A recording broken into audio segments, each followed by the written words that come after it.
Mino ni dia seorang yang tak banyak cakap, pemalu, tapi dia ada kelakar dia jugalah. And dia sangat sweet.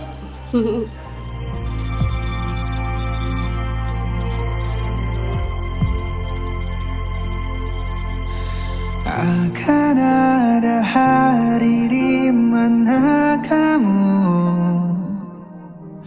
satu saf berada di belakangku. Amini semua doa-doaku, cium tanganku setelahnya. Muhammad Aminur Afifi bin Abdul Jamil. Aku nikahkan dikau dan aku kawinkan dikau dengan putriku Nur Atika binti Abdul Aziz Halim dengan mas kawinnya seutas rantai tangan emas berharga Rp4.233 tunai.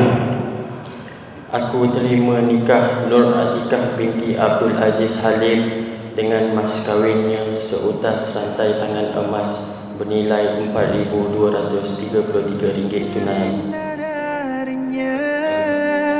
Di setiap malamku, di setiap doa-doaku, ku selip namamu.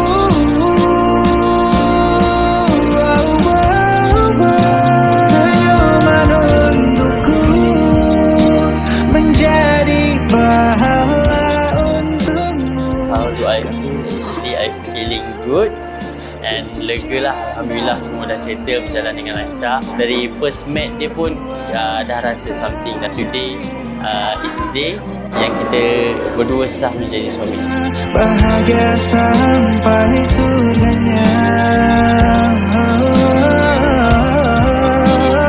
Berdua kita jalin kasih, memohon ridhonya.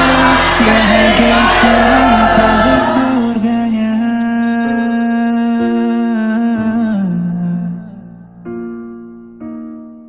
Sayang, thank you for everything that you have done for me.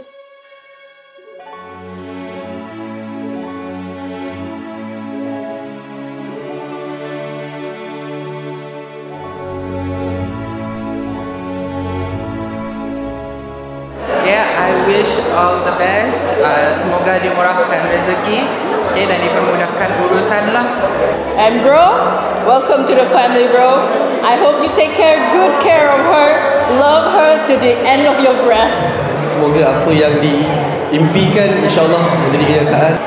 Assalamualaikum brother. Mungkin pagi tadi ada yang dah nangis. Aku tak boleh nak nangis sekarang, ramai orang. Kita nangis lagi kat belakang. Ini adalah kawan perjuangan saya dalam bidang kitchen. Alhamdulillah hari ini dapat mendirikan rumah tangga.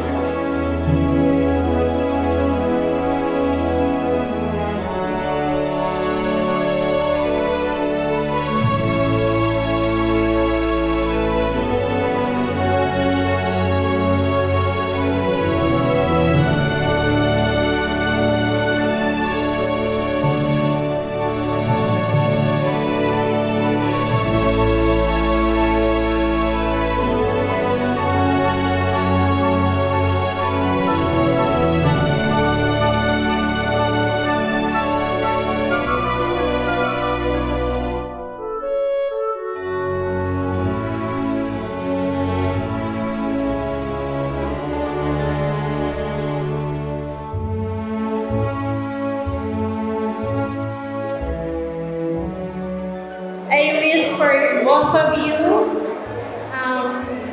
to become happy, and you should respect each other. Today is a meaningful day, not just for the whole family but to me as well.